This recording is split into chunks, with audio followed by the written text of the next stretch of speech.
Hola otra vez. Hoy es un vídeo así un tanto especial. Volvemos a recuperar esta temática literaria que yo también manejo de vez en cuando aquí en el canal, aunque no la pregono mucho. Pero bueno, es a lo que me dedico profesionalmente ahora. Y bueno, quería hablar especialmente, bueno, este vídeo va a ir dedicado pues a lo que es la literatura gallega, la literatura histórica de Galicia, y luego haré una reflexión al respecto y que va a parecer que voy a cagarme en todo lo que he dicho anteriormente. Pero bueno, algunos galleguistas puede que lo vean así. Pero bueno, vamos a empezar con la historia de la literatura gallega. La literatura gallega, para empezar, la lengua gallega, se origina en la Edad Media. Y bueno, no se llama gallego en sí, al principio esta lengua, sino es el término que se suele utilizar es gallego-portugués. O sea, es como la conjunción del gallego y del portugués, o sea, y es la lengua de la cual parten estas dos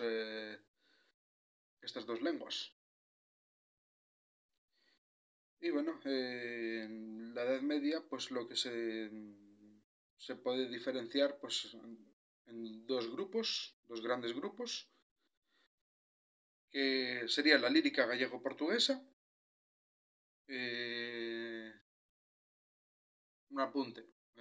Yo no soy ni experto de nada, esto básicamente me lo he chapado, me he hecho una chuleta yo de básicamente de internet, pero esto como lo estudié básicamente en secundaria, pues puedo hablar un poquito, con un poquito de conocimiento.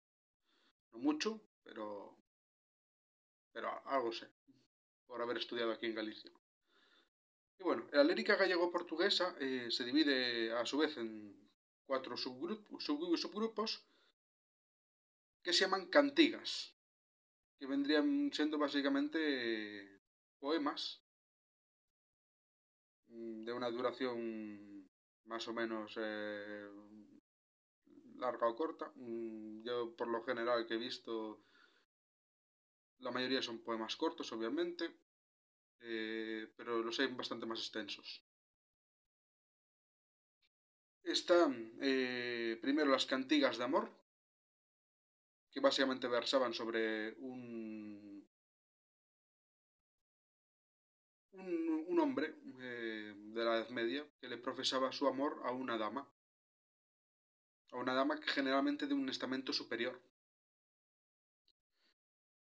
Después estarían las cantigas de amigo, que al revés es una mujer la que profesa su amor a un hombre. Por lo que estudié, generalmente se trataba de... Se trataba mucho el tema de la añoranza, de el hombre, o sea, el novio de esta mujer, generalmente estaba fuera viajando y ella pues dedicaba sus versos al aire, esperándolo. Después están mis cantigas favoritas, las favoritas porque los chavales era lo que nos molaba, que eran las cantigas de escarnio y maldecir, que son, o sea, que son poemas burlones, que básicamente pues hacían burla de la época. Generalmente, también hay que decirlo, a instancias de alguien que contrataba al trovador de turno para que compusiera pues una letra riéndose de otro noble. Y bueno, eran pues muy bestias. Algunos versos eran muy ácidos. O sea, un humor con ya se notaba de aquella, es una retranca. Y así. Después estarían las cantigas de Santa María. Las cantigas de Santa María Vamos a hacer un inciso, les nombro ahora, pero primero vamos a seguir con los otros tres.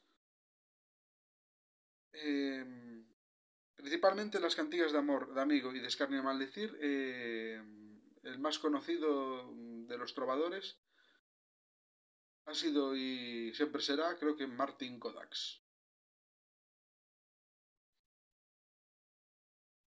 Creo que por lo que tengo entendido, no se dedicaba tanto a las cantigas de escarnio o maldecir, sino más bien a las de amor. Y creo que tiene alguna de amigo. Pero bueno, el máximo exponente de estas tres es Martin Kodax. Las cantigas de Santa María son un grupo distinto, pero... Y es que no son en sí realmente un grupo. A ver, ¿cómo explicar esto? Las cantigas de Santa María son básicamente un recopilatorio que se hizo en la Edad Media por orden de Alfonso X el Sabio, que a su vez también escribió 10 cantigas para ese recopilatorio, que también se pueden catalogar en un grupo a la vez distinto, ya que su temática es de tipo religioso. Y bueno, un apunte también sobre Alfonso X el Sabio. Alfonso X el Sabio consideraba que la literatura castellana era, era la lengua que se debía estudiar, pero también consideraba que el gallego-portugués, él al haber tenido contacto en las tierras gallegas, pues con esta lengua, que la consideraba una lengua virtuosa para el tema o sea, para la temática artística. Por eso también con sus más y sus menos, los galleguistas sí que recuerdan a Alfonso X el Sabio como un importante promotor, como el primer promotor de lo que sería la literatura gallega. Vale, después de la lírica gallego-portuguesa también está la prosa gallego-portuguesa. Y aquí esto se dividiría en principalmente tres grupos. La agiografía, o también como yo lo llamo, vidas de santos, eh, que básicamente relataban, pues, eran biografías de personas que fueron canonizados por la Iglesia. Y bueno, aquí creo que obviamente habría que destacar pues, el Códice de Santiago como la geografía más importante. Después estarían las historiografías, que son pues, relatos de hechos históricos que se hacían en la época. Por ejemplo, aquí podríamos destacar la crónica galega de León y Castela.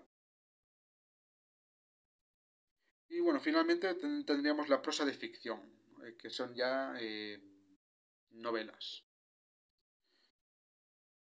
Aquí, por lo que pude encontrar, la novela en gallego-portuguesa más importante de aquella época fue una traducción de Román de Troye, conocida en Galicia como la Crónica Troyana.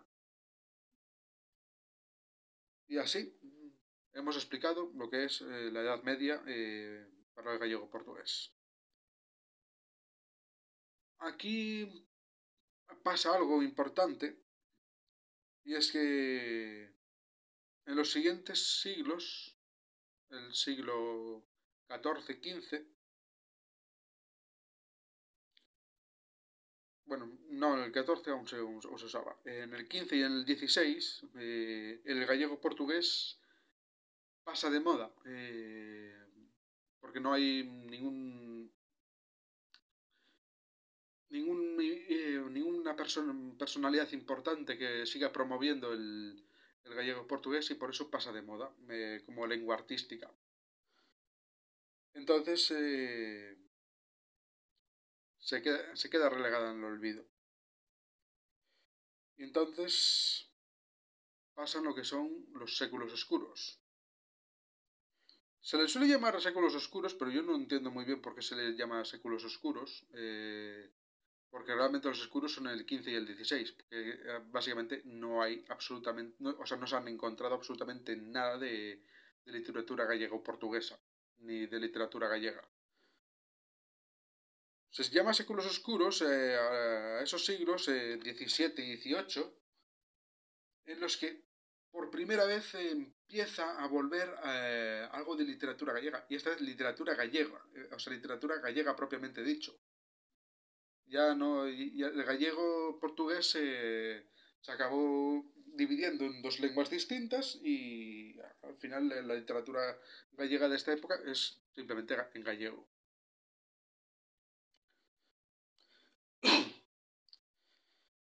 Y por lo que se sabe, por lo que estuve estudiando, básicamente, en estos siglos, lo único que es, muy bueno, lo único, se conocen unas cuantas obras, bueno, unas pocas, pero de las cuales las más importantes parecen ser 9 romances escritos para las festas minervais. Y bueno, es que en eso se pueden resumir los séculos oscuros, básicamente con una incipiente literatura gallega, pero que apenas se da despegado. Pero entonces llega, llegan dos personajes, o sea, dos personas importantísimas para la literatura gallega, que no se reivindican demasiado hoy en día,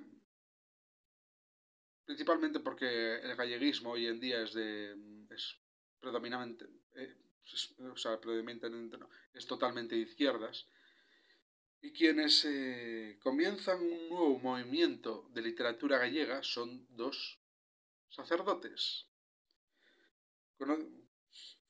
los famosos Padre Feijo y Fray Martín Sarmiento. Y son estos dos los que hacen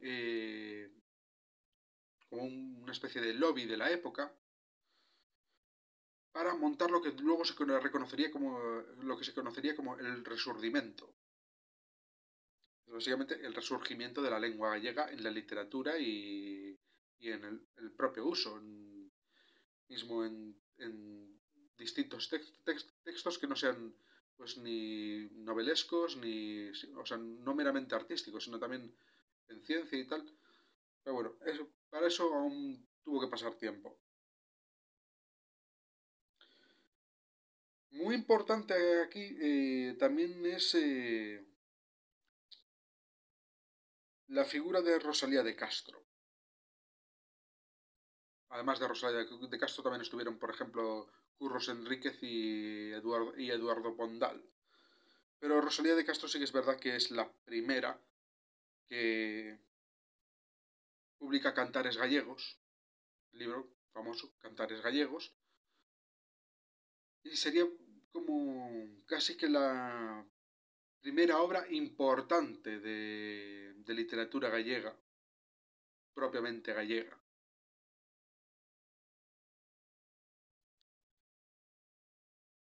Y bueno, más que nada aquí voy a ponerme a nombrar unos cuantos títulos y autores para básicamente un poco. Yo obviamente no me los he leído ni la mitad, creo que ni la cuarta parte, pero si alguno de vosotros conoce algo de gallego y tiene interés, pues mira, están estos títulos, estos autores. Por ejemplo, un labrador que foi sarxento aos soldados... no, un labrador que foi sarxento aos soldados do novo alistamento, de autor anónimo, y esta sí que es la primera obra oficial del Resurgimiento. Y fue escrita por un personaje anónimo en 1808. También estarían A Gaita Galega, bueno, A Gaita Gallega, de Joan Manuel Pintos, 1853. Aires da miña terra, de Curros Enríquez, 1886. Queixume dos Pinos, Eduardo Pondal, 1885. Follas Novas, de Rosalía de Castro, 1880. Espiñas, follas e flores, de Ramiño Primeiro. No. Espiñas, follas e flores, Ramiño Primeiro, de Valentín Lamas Carvajal, 1880. Estos serían propiamente poesía, lírica. Luego tendríamos, o sea, ya los títulos más de prosa. Serían Masina ou a filla espuria, de Marcial Valladares Núñez, 1880. A tecedeira de Bonaval, de Antonio López Ferreiro, 1894. Un inciso. También yo considero que también es literatura gallega aquella literatura escrita por gallegos en Galicia. Y obviamente no nos podemos olvidar de Rosalía de Castro en Las orillas del Sar, 1884, y Curros Enríquez, Cartas del Norte, de 1875 a 1876, ya que era una publicación periódica. Estas dos obras están escritas en español por estos dos autores. A mucha gente parece que se lo olvida. Sobre todo se les olvidan estas dos obras, que también son importantes. Y algunos galleguistas incluso llegan a ser tan estúpidamente arrogantes en su ideología que consideran estas dos obras un acto de traición por parte de estos autores. Pero bueno, sigamos. Después del Resurgimiento llega un pequeño periodo que es popularmente conocido como entre dous séculos, en el que básicamente surge una nueva lírica, principalmente poesía. Y se agruparían en unos estilos que podríamos llamar costumbrismo ruralista, historicismo profético y poesía civil. Y de cada uno voy a nombrar, pues, otra vez unos autores. Ya no sus obras, porque no me daría tiempo. O sea, me quedaría un vídeo muy largo. Pero quien esté interesado, pues siempre puede consultar a alguno de estos autores y ver qué tal. A ver qué tal le parecen sus obras. Costumbrismo ruralista, Manuel Leiras Pulpeiro, Filomena Dato, Evaristo Martelo Paumán, Florencio Bahamón de Lores. Historicismo profético. Aquí solo de estos principalmente hay uno, aunque también de los que han mencionado anteriormente también alguno también es historicista. Aquí el más importante sería Francisco, y a ver cómo pronuncio este nombre porque es raro, Francisco Tetamanzi. Francisco Tetamanzi, con dos T's. Y en poesía civil, Manuel Lugrís Freire y Eladio Rodríguez González.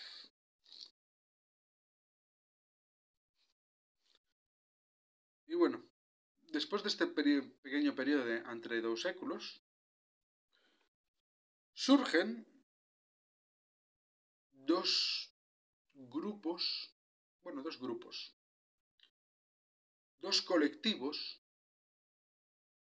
que son titánicos dentro de lo que es la literatura gallega. O sea, con una importancia tal que es increíble.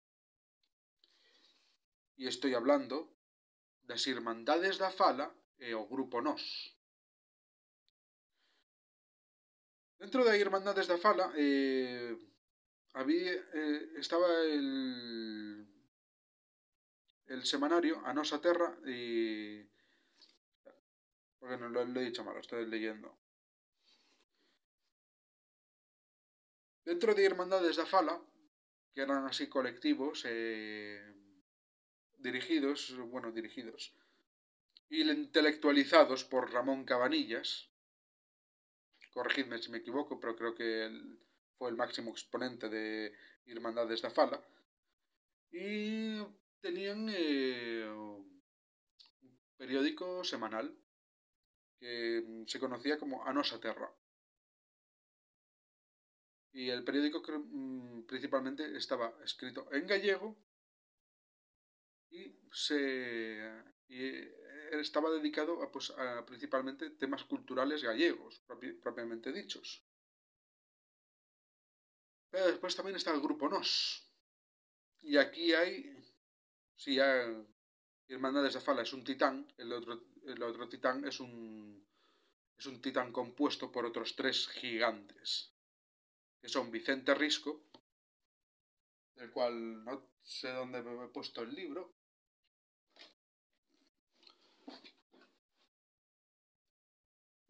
Libro que hemos... O Porco de Pé, de Vicente Risco, es un libro que hemos leído en este canal, que es absolutamente magnífico, como crítica al progresismo de la época, a lo que se llamaba progresismo, al capitalismo y al propio comunismo también. Vicente Risco no deja títeres sin cabeza.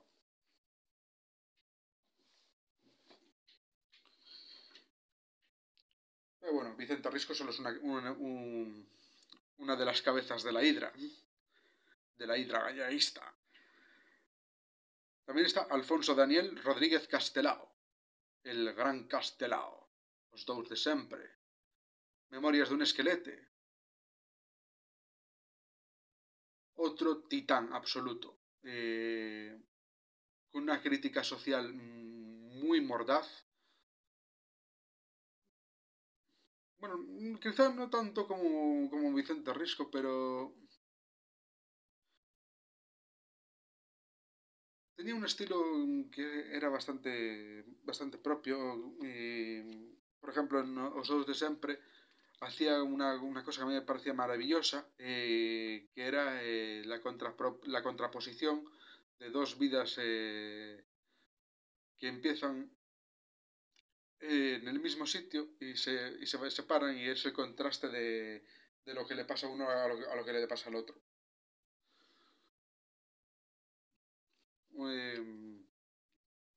Y a través de eso, pues a mí es la obra que más me gusta de Castelao, de hecho.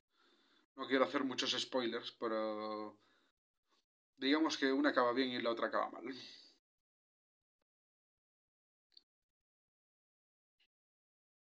Y bueno, la tercera cabeza de la hidra, Ramón Otero Pedrallo.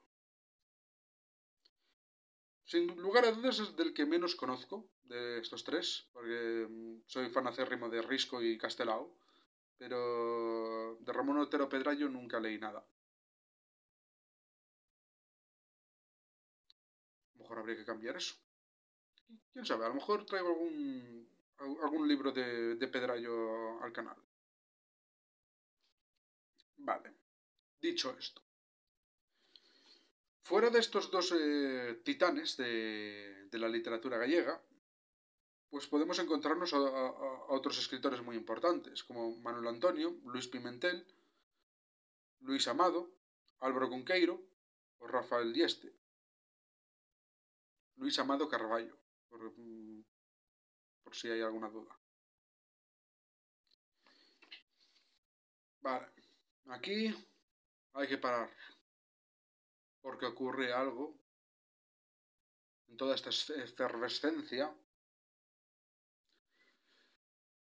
Y es que todos los caminos llevan a Roma en este canal ahora, parece ser.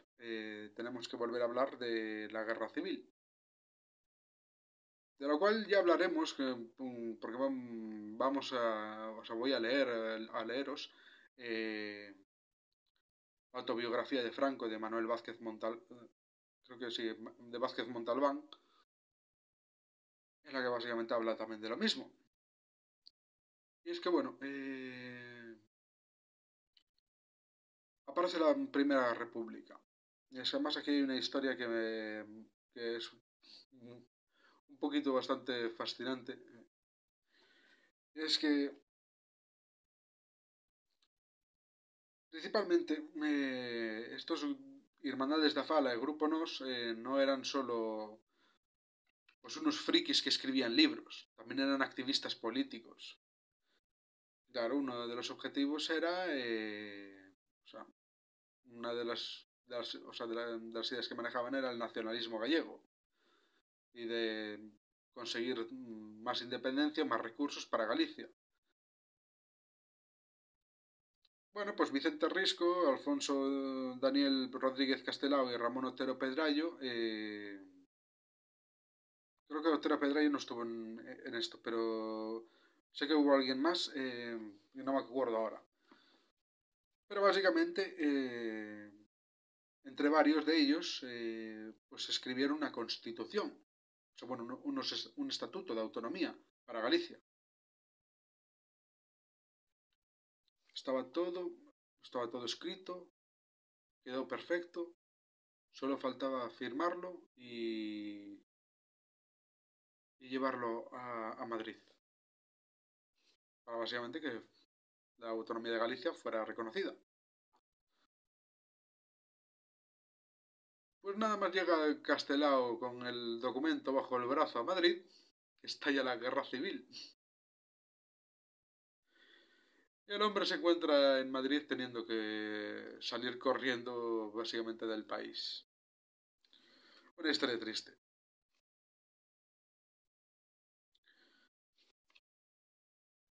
O no, no, porque esto también, esto nos lo contaron. Es que claro, me doy cuenta ahora. Esto nos lo contaron en el instituto. Bueno, entiendo, o sea, esto puede ser que fuera un poco un chantaje emocional para hacernos empatizar con el nacionalismo gallego, pero sé que uno humanamente, pues sí que puede sentir empatía por este pobre hombre que sí, que era muy pesado también en lo suyo con el nacionalismo, pero al fin y al cabo tenía un objetivo y al final se vio que no se podía cumplir porque básicamente su país estallaba en guerra y que no podía volver a Galicia porque en Galicia ganaron enseguida o sea, el bando nacional.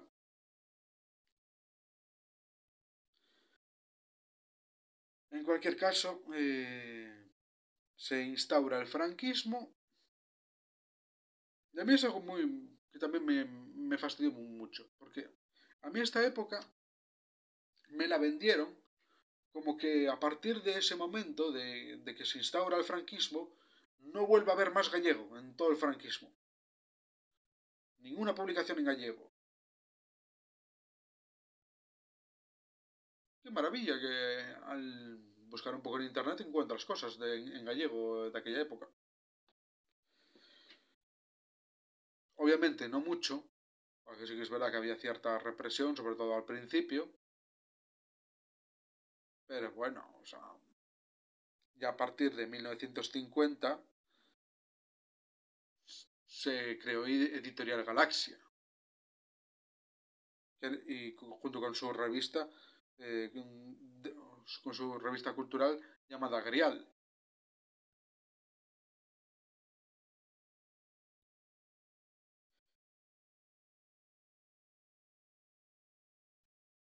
Vale.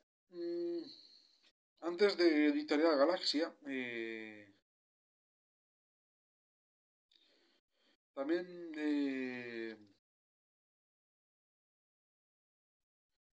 también está Aquilino Iglesia Alvariño, que en 1947 también consigue publicar una novela. Yo no consigo leer mi propia letra, me ha pasado un Rajoy, no consigo entender mi propia letra.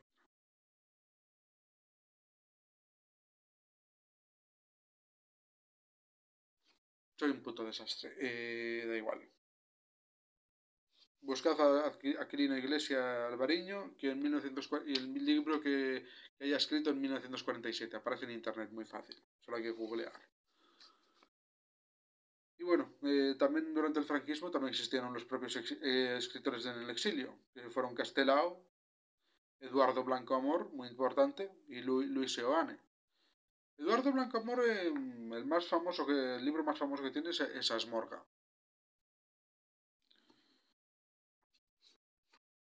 que también es es un libro, pues básicamente una crítica feroz al franquismo, desde la perspectiva de tres borrachos, bueno, de un borracho que está en una comisaría testificando por un caso. Pero bueno, a lo siguiente. Ya durante el tardofranquismo empezaron a aparecer ciertos personajes en lírica y poesía: Celso Emilio Ferreiro, Luz Pazo Guerra, no, Luz Pazo Garza, Antón Tobar, Manuel Cuña Novas, José Luis Méndez Ferrín, Bernardino Graña y Emanuel María. En teatro destacamos a Xenaro Mariñas del Valle, Manuel Lourenzo y Francisco Taxes. Y en prosa, Ricardo Carballo Calero, Ángel Fole, José Neira Vilas, Carlos Casares y Méndez Ferrín. Y esto es por nombrar algunos, porque obviamente son muchos y no los iba a nombrar todos. Pero bueno. Y luego ya llegó la transición y volvió a explotar la literatura gallega. Y ahora viene la reflexión que os decía antes, en la que parece que me voy a cagar en todo lo que he dicho anteriormente. Y tiene que ver con algo que he dicho hace unos momentos. A mí una de las cosas que más me revienta de cómo se enseña literatura gallega en Galicia, al menos como me la enseñaron a mí, desde una perspectiva de literatura gallega, es solo literatura escrita en gallego. Porque porque también sí, vale, estudias literatura castellana, pero no te centras en Galicia.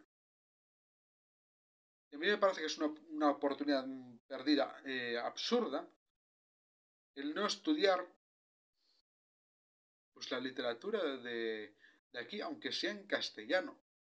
¿Por qué me tengo yo que enterar en literatura castellana de quién era, pues, Valle Inclán, por ejemplo, o Emilia Pardo Bazán, cuando eran gallegos y escribían en gallego, o sea, bueno, escribían en castellano? Sigue siendo literatura gallega. Y aunque escriba un libro en inglés, sigue siendo literatura española. No es literatura anglosajona. Porque lo estoy haciendo desde España, con la mentalidad de España. Igual que aquí, yo si escribo en español, lo hago con la mentalidad gallega desde Galicia.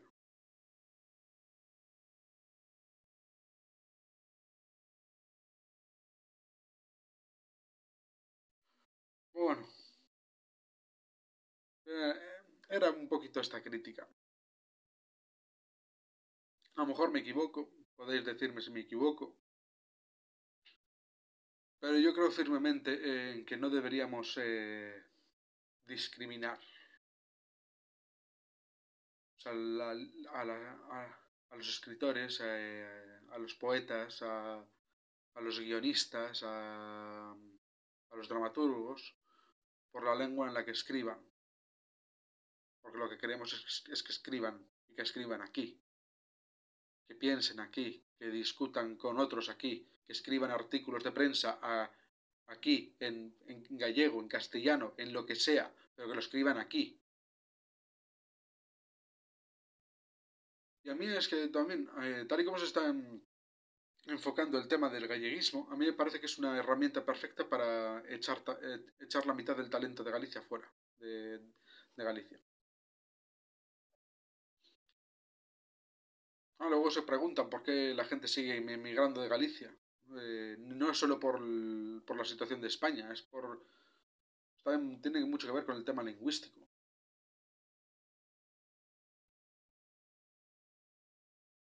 Pero bueno, era simplemente esta reflexión sobre la literatura y los efectos que tiene en la sociedad. No le deis a like, no suscribáis, no comentéis, no compartáis para nada este vídeo. Nada sirve de nada. Por cierto, no insultéis por Twitter. Que Twitter no es inofensivo.